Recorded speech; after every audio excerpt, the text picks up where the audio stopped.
আসসালামু আলাইকুম প্রিয় শিক্ষার্থী বন্ধুরা, এবছর যারা এসএসসি পরীক্ষা দিবা পাভেলস একাডেমির পক্ষ থেকে তোমাদেরকে স্বাগতম। অলরেডি আমি দেখো অনেকগুলা লেকচার দিয়েছি বাংলা থেকে।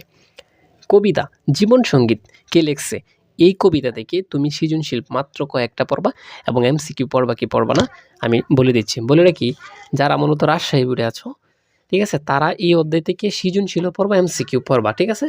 অন্য বোর্ডে শুধুমাত্র এমসিকিউ পড়লেই চলবে, আর কোনো কিছু দরকার নেই। মাত্র আমি 19টা এমসিকিউ দিব, জাস্ট ধৈর্য সহকারে ভিডিওটা দেখে রেখো। আর জীবন সঙ্গীত কবিতাটাকে লেখছে আগে এটা বলো, হেমচন্দ বন্দ্যোপাধ্যায়, একদম মুখস্থ করে ফেলো। সো যারা সৃজনশীল পড়তে চাও এই অধ্যায় থেকে রাজশাহী বোর্ড 24 এটা পড়তে পারো, রাজশাহী বোর্ড 24 আর হচ্ছে ঢাকা বোর্ড 22, এই দুইটা সৃজনশীল জাস্ট একটু পড়ে নিও তোমরা, ঠিক আছে। সো এক নজরে তত্ত্বকণিকাগুলো জাস্ট একটু দেখে নাও, সরাসরি কমন পড়তে পারে, ঠিক আছে। এগুলো পড়ে নিলে বাকিগুলো সহজ হয় তোমাদের জন্য। সো এই মানব জন্ম অর্থটা কি? মানব জন্ম অর্থ হচ্ছে অত্যন্ত মূল্যবান এই জিনিসটা, ঠিক আছে। তো এই যে জীবন সঙ্গীত কবিতাটি কি লিখছে, হেমচন্দ বন্দ্যোপাধ্যায়, জাস্ট এই তত্ত্বকণিকার একটা স্ক্রিনশট নিয়ে 2 মিনিটে দেখে নাও। এই যে দেখো জ্ঞানমূলক, এখন এই জ্ঞানমূলক শুধু জ্ঞানমূলক নয়, এটা পড়লে এমসিকিউর জন্য কাজে দেবে, ঠিক আছে। তো কবি আয়ুকে কিসের সঙ্গে তুলনা করেছেন? এটা হচ্ছে শৈবালের নীর, শৈবালের নীরের সাথে তুলনা করেছে আয়ুকে। সো দেশপ্রেমের অনুপ্রেরণায় হেমচন্দ্র বন্দ্যোপাধ্যায় কোন মহাকাব্য রচনা করেন বলতো? এই যে দেখো বৃত্তসংহার, এটা যে কত ইম্পর্টেন্ট, বৃত্তসংহার, বৃত্তসংহার একদম ভালো করে পড়ে নাও, এটা প্রত্যেকবার আসে যে কোনো বোর্ডে, ঠিক আছে। তারপর দেখো কবি হেমচন্দ্র কার কাছে ইংরেজি শিখেছিলেন? মূলত তিনি কার কাছে ইংলিশটা শিখছিলেন বলতো? অধ্যাপক বা অধ্যক্ষ প্রসন্ন কুমার, ঠিক আছে।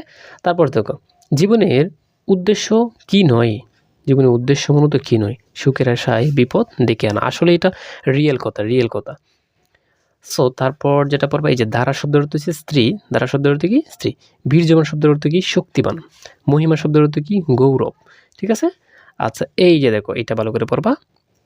বৃত্তসংহার কোন ধরনের রচনা? এটি মূলত একটা মহাকাব্য। দবজা শব্দের অর্থ কি? পতাকা। দবজা মানে কি? পতাকা। দবজা মানে পতাকা। এটা মোস্ট ইম্পর্ট্যান্ট। জীবন সঙ্গীত কবিতাটি কোন কবিতায় বঙ্গানুবাদ মূলত কোথায় থেকে নেওয়া হয়েছে? ইংরেজি কবিতা এ প্লেজম অফ লাইফ, এটা থেকে নেওয়া হয়েছে। তারপর আমরা চলে যাবো এমসিকিউ। এখন যারা অনুধাবন পড়তে চাও, সংসারের সাজ, এই কথাটা তারা কি বোঝানো হয়েছে এটা ভালো করে পড়তে পারো। এই যে দেখো উত্তর সহ দেওয়া আছে।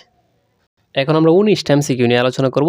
তুমি যে বোর্ডের পরীক্ষার্থী হয়ে থাকো না কেন, এই 19টা এমসিকিউ তোমাকে পড়তে হবে। যারা আমার ভিডিওটা দেখতেছো মূলত বন্ধু থাকলে শেয়ার করে দিতে পারো যে এই এমসিকিউগুলো পড়ে যাস, কমন পাবি, ঠিক আছে। এভাবে বলবা কবি কোনটিকে নিয়ে চিন্তা করে কাতর না হওয়ার পরামর্শ দিয়েছে। মানে চিন্তা করো না, এটা হচ্ছে কি?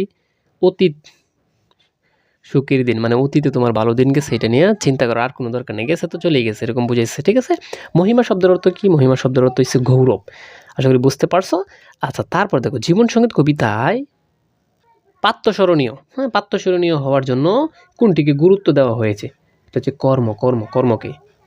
এই যে দেখো ইংলিশটা পড়াইছে, এখন কমন পড়ে গেছে। জীবন সঙ্গীত কবিতাটি কোন কবিতার বাবানুত অর্থাৎ বঙ্গানুবাদ, ঠিক আছে, মানে কোন কবিতা থেকে নেওয়া হয়েছে? অ্যাপ্লাইজম অফ লাইফ, এটা ইংলিশে, এটা একটু ভালো করে পড়ে নেবা। আচ্ছা তারপর এই যে অ্যাপ্লাইজম অফ লাইফ কবিতার বঙ্গানুবাদ কোনটা? জীবন সঙ্গীত। এখানে ভালো করে একটু পড়ে নাও, এটা যেটা বেশি ইম্পর্টেন্ট এটা আমি আরও বেশি পড়িয়ে দিচ্ছি। আমি যেগুলো বেশি ইম্পর্টেন্ট এগুলো আমি পড়িয়ে দিচ্ছি, ঠিক আছে। আয়োজন শৈবালের নীল, এটা তো আসে প্রত্যেকটা পরীক্ষাতে আসে, ঠিক আছে। এটা হচ্ছে আয়ুটা কি বুঝেছে? কর্ণস্থায়ী বস্তু।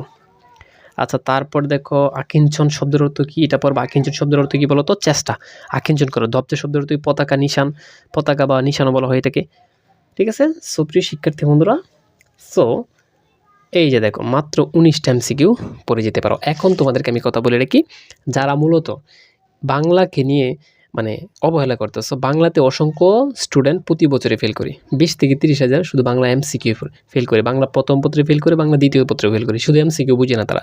কিন্তু তোমাদের পাভেলস তোমাদের যে সাজেশন দিয়েছে, যদি এগুলো পড়ে যেতে পারো বাংলাতে, অন্তত তোমাকে ফেল করবে না। আর যারা ভালো স্টুডেন্ট ভালো রেজাল্ট করতে পারবা। সো এভাবে প্রত্যেকটা ধারাবাহিক ভিডিও দেওয়া আছে, তোমরা দেখতে পারো, এবং প্রত্যেকটা সাবজেক্টের সাজেশন আমার এই চ্যানেলে দেওয়া আছে, চাইলে তোমরা সিরিয়ালে দেখতে পারো, ঠিক আছে। আর 500 যাদের গণিত তার ইংলিশ প্রিপারেশন নিতে চাও, মাত্র 510 টাকার বিনিময়ে পাশের গ্যারেন্টি। সো তোমাকে আমি কোর্স আছে, জাস্ট প্র্যাকটিক্যালি কিছু ভিডিও দিব, এগুলো দেখলে পাস করবো 100%। যেগুলো প্রাইভেট হয়ে থাকে আমি কোর্সে বিক্রি করি। সো দেখা হবে তোমাদের সাথে অন্য একটা ভিডিওতে, কবিতার লেকচারে।